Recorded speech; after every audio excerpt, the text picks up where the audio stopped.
Hi, in this video I'm going to give you the key to making decisions. If we could make decisions about everything, it means that we can say, okay, I want to lose weight. I make a decision because I know how to make a decision. Bam, I make the decision and I lose the weight. Hey, I want to make more money. I want to do this. Make a decision. And then it follows, right? Then action follows from a real decision. How do I know that you made one? That you're actually doing what you decided to do, right? We can't even do that. Why? Because we don't know what it is. We can't explain what you do in your mind in order to make a real decision versus a non-real decision that you don't follow through on. So follow me here. This is not a single video, book, any about this in the world as far as I'm concerned, as far as I've been able to. So this is super unique and super important. And I spent a decade just grinding this, thinking about this. So stick with me and go subscribe before we begin here to this channel, and leave a comment. If you have anything to say, please leave a comment below the video. It helps me in making these videos. Go download the free course on productivity. And when we're talking productivity, you click the link below here. What is more important than making a decision about planning and then making decisions about doing what's in your plan, right? Pretty fundamental. So there's no reason to talk about to-do lists or planning if we can't make decisions and then follow through. Wouldn't you agree? Nothing is valuable before we can put it into action and get the results. We can be experts, professors of productivity and do nothing, right? Because we can't make decisions about doing anything. So this is not to be philosophical in any way. Last time, what we're trying to do here is make a decision about being up here. Because last time we talked about the reptile brain, which is the oldest parts of the brain. It's like a cold robot. It doesn't act on emotion. It acts on calculations about what goes on. It makes you jump aside if a car is about to hit you without you even knowing about it, because it can react faster than any of the higher levels in the brain. This is super useful, but it's not where we live. We're not snakes. And on the middle level here, the not so old level, we got the monkey level, the mammal brain level. This is basically like a 4 or 6 year old. It reacts on emotions. Every emotion goes on here. It's hormones squirting out into your bloodstream, making your body do certain things, get better at certain things, get angry. You're better at fighting the enemy. You get fearful. You run faster, right? That's all here. If we live here, we live like a 4 or 6 year old. We reach out for what is most pleasurable right now, and we have little thought for the consequences of what we do. So we're absolutely unable to create greater results than putting stuff in our mouths and having fun right now, which is cool, but we want to do more with our lives, right? And this destroys us completely. If this is where we live, in the environment we live in now, then we just go completely... It's no fun, right? If you live in nature, you can reach out because nature has the environment that limits to how much food is there to eat, right? There's no sugary bars and chocolatey things and Coca-Cola and all kinds of stuff, alcohol that ruins your life, right? There's no drugs, there's nothing. When you're living in nature, you die as a 40-year-old or 35-year-old. That's another story. But, you know, we live in a different world that's created by the frontal lobes, which are uniquely human. That's why we have the H. I'm recapping from the last time. Go back and watch the previous video if you haven't already done so.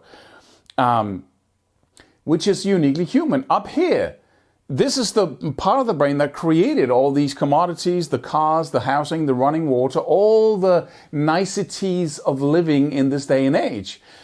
But all these niceties kills us if we don't use the same part of the brain that created these things. Because we want to exercise, we want to eat right. We have to make choices about everything because now the environment, nature, is no longer making choices for us. So the more niceties we get, the more comfortable we get, the more responsibility we have to take for our own lives because nothing is helping us, right? If we just react to our most urgent needs and just inclinations, we're just going to eat and drink and just die, basically, right? It's a slow suicide if we live down here. And most people live somewhere around here. If you look at the general population, we got some stuff going on here. These are all the shoulds that we think we should do because we know it's good for us. But we basically live here and we struggle with the consequences of living here. You know, the overweight, the lack of energy, the relationship that doesn't work, right? Parenting that, I got too few resources to really be the dad I want to be, and so on, right? And what we want to do is we want to live up here with connection to our emotions, but now they don't control us anymore. Our visions for the future, our excitement, our passion about what we want to do with our lives, our highest ideals, all these things that are uniquely human, that's where we live. In my perspective, we're basically wasting our lives down here because you might as well be a cow, right? If we cut this away, then you might as well be a cow. Like, if we want to be up here to use our full capacity to be human beings. So this is the paradox. This is where we want to put our focus. You can put 1,000 skills into your body, but if you can't manage to live here, it's worth nothing because you're not going to use it. You're going to eat ice cream. That's what you're going to do when we live down here. I love living down here, by the way. I freaking love ice cream. It's the best, right? I love sugar, candy, alcohol, 12-course meals, and just, it's amazing, right? So that's the whole thing. And the first strategy that we're going to talk about is making a freaking decision to live here. That's what this video is about, right? We want to make a decision to stay here. Why can't we do that? Because we don't know what a decision is. Here's what a decision is. We think it's what it looks like. That, hey, what's the decision? Well, it's when you make a decision about something you want to do and then you do it. But that's just describing what it looks like. If I'm describing what a car looks like, you can't make a car, can you? Right? I have to tell you how it works. Then you have the chance of making a car anyway, right? If you have the skills. If I tell you how a decision looks like, well, you think, and then you say, I want to do that, and then you do it. Then you can't make a decision from that description because I haven't told you what it is. And I heard personal development speakers, really wise people talk about decisions as if they knew what it was. But we don't. And that's the problem. If we knew what it was, we could engage in the behavior, right? We wouldn't automatically engage in the behavior that will lead us to making decisions. But it's a totally different thing that we think it is. So what is it? We want to go from here to here, right? We got that. And we want to make a decision. How do we do that?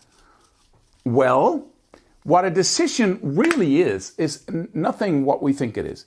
When you make a decision, it's because you come to a point in your life where you think that the beer is more pleasure than the soda pop, right? You think that taking this job is a better choice than this job. That's what a decision is.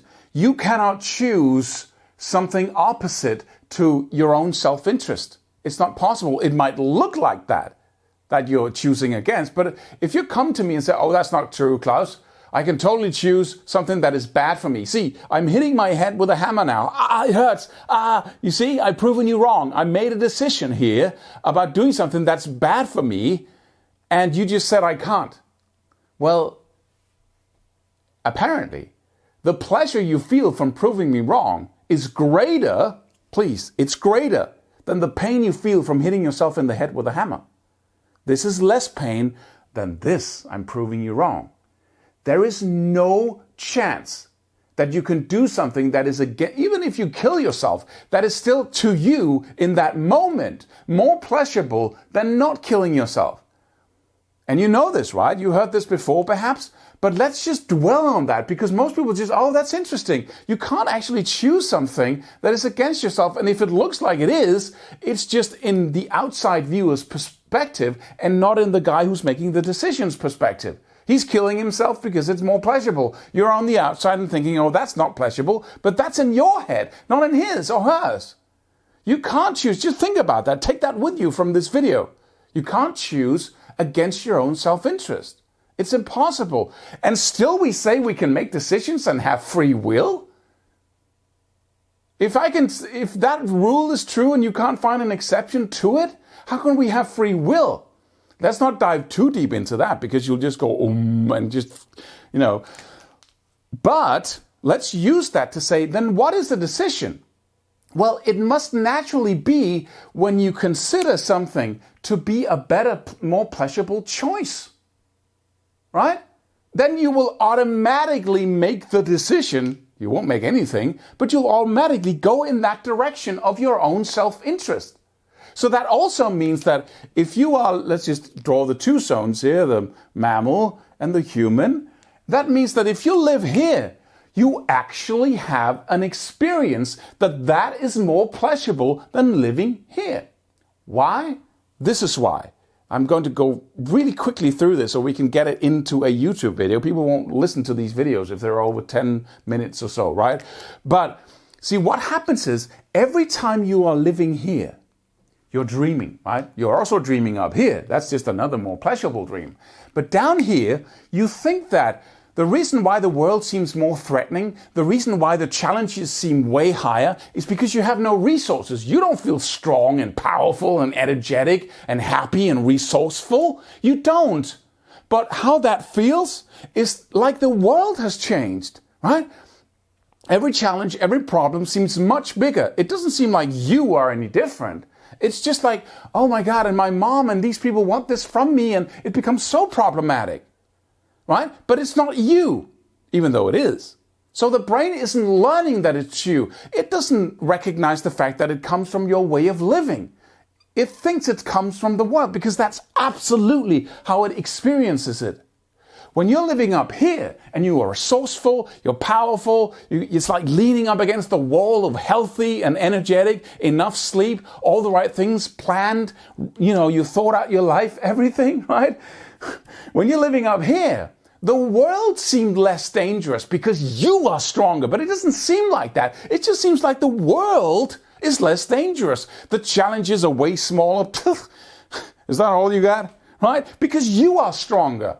But it doesn't seem like that. The world just seems more like a more benevolent place, like a nicer place. The relationship challenges you have are nothing because you meet them with power, right? But it doesn't seem like it's you, it seems like it's the world. That's how the brain works. So it does not learn. The brain does not connect the two. So it doesn't say, oh, my life sucks basically because of all the things I'm not doing. It says the world sucks because that's how the world is. Up here, the same lack of connection between what you do, how you live, exists. So what's the solution to making a decision, quote unquote? To having the brain learn that I don't want to live down here. You're crazy. You must be an idiot. You must be fully and full-blown retarded if you think that is any alternative to living in freaking paradise. Are you crazy? My wife is nagging because I'm resourceless. I don't do the things I want to do. I don't feel proud. I feel sluggish. And I'm stressed all the time, so I eat even more and do even less. Everything feels like a punishment. There's no comparison. Why would I live down here? That's the point you want to get to. And then it looks like he made a decision. He changed his life from one moment to another. A decision only takes 1 or 2 seconds, and then boom, your life changes. This is what it takes. It takes you living down here on purpose. 2 weeks of just reacting to whatever. Go to work, but don't go to bed until 11 or 12 or 1 in the night. Just react to whatever you feel like in the moment. Eat whatever you feel like, do whatever you feel like. Within the boundaries of getting to work and having to pick up your kids and all. And just talk to yourself every single day. Record yourself a video. How do you feel? What are your problems? How do you see the world? Just for 5 minutes, 5 or 10 minutes, right? Have that dialogue and record it for 2 weeks straight. Then go to doing everything right. You go to bed at 9, or correction, you go to bed 8:45 so you can lights out at 9, you get up at 5, you run, you go for a run, you work out your muscles, 6 days a week, right? You get enough sleep, enough water, you eat right, you eat a little less than you need, so you're energetic all day and your metabolism doesn't go, wahoo, ah, right, all the time. You go to bed, you cut out those TV hours, right? And you have the discipline to go to bed, get enough sleep. It takes at least a week of this to make up for that before you feel the consequence of doing it. And it's going to be really hard the first couple of days because you're dragging all the sugary blah after you, right? But then you stay here and you record yourself every day. What's your experience of life? What problems, what challenges do you have, right? Relationships, everything. So now you start getting an increase, and then you go right back again. 2 weeks each. This is not popular advice, and be sure to consult your doctor so you don't get a heart attack while living down here. And I don't take any responsibility for, be sensible when you make these choices, but by all means, go all in to the extent you can. And when you're up here, you want to go all in, right? Because what happens is when you record yourself, that you can see yourself, this guy down here can see the videos of a bright-eyed guy who doesn't have all the freaking problems. He talks about the same stuff and his wife and the kids and the job and everything, but he talks in a completely different way. See, now the schizophrenia, the personal split is merging, and the brain learns that it's not the freaking world, it's you and how you live. And that's the beginning of the body going, why would I live down here? Doesn't make sense, right? And suddenly, all the things, it makes sense, right? I'm pushing myself to run. I'm pushing myself to do all these things. The push, the self-discipline of, get out there, do this, do that, is a small price to pay for the explosive pleasure. And when you do this enough, when you live there for months, for years, then bam, bam, bam, bam, bam, the results follow exponentially until you cannot believe that you spend that much time being down here. But so that's a real decision. And that requires you to do one thing. Expel of the idiotic notion of all things in moderation, right? All things in moderation. That is a piece of advice to people who wants to be intelligent. So just a little bit of poison in my beer, thank you very much. Not much. A little kills you, right? All things in moderation. Oh, you shouldn't exercise that much. Oh, you shouldn't eat that healthy. Oh, you shouldn't, it depends on the situation, for freak's sake. You can't replace intelligence and looking at the situation and what you want to do with just one sentence. Be courageous. Yeah, sometimes you just want to be freaking afraid and run very fast, right? Just drop the notion that you can live your life by rules. You have to get in there and learn and be intelligent, right? So moderation is out the door, because moderation is what keeps you from learning this, is what keeps you from eventually having a body that says no more. Moderation does that. You constantly try to live here in the middle, which makes you go back and forth, a little up, a little down, back and forth, a little, right? This is success to most people, all things in moderation. Sorry if I seem condescending. I'm just talking about myself, basically, in these videos, right? Been there, done that. I beat it to death, basically. So I'm the worst. But so you have to expel this and then go back and forth. See, okay, let's do 2 weeks of just bam, Superman, Batman, right? Let's do 2 weeks of just, you look forward to these 2 weeks. I can promise you that, because it's just immediate pleasure, right? And, take it easy. Don't hurt yourself. But this is, and record yourself so you tie in the two together until the brain finally gets that it's me, it's what I do. Right? You can start here after the 2 weeks of really going for it. You get into the 2 weeks of not going for it. Then it takes some time of eating cake and doing and getting too little sleep before you actually see the consequences of it, the full consequences. So in the beginning, it's like, hey, I feel great. I ate all kinds of crap today. But I don't feel the consequence of it before a couple of days goes by, which is another element in cheating the brain into believing that it's the world. I don't know, after 4 days, you've forgotten about how you live. And then you go, I wonder why he said that to me. You suddenly feel more vulnerable, yeah, right? In a hysterical way, perhaps. And then you start problemizing or making a problem out of something you were just grazed over here. But you don't see that that's why. You tie the two together, that's your project. Then eventually, boom, the decision just happens by itself, because you don't want to put your hand on that boilerplate anymore. Why would you? I hope this makes sense to you. Watch this video, go download the audio by clicking the link on our website so you can listen to it again and again in conjunction with the first video and the first audio on our website, right? Okay, there's so much more to say about this. There's so many things you can do about this, but that's it in our course. And you can get a really long way by just recognizing this and working with this simple system here. So see you in the next video and stay tuned for it.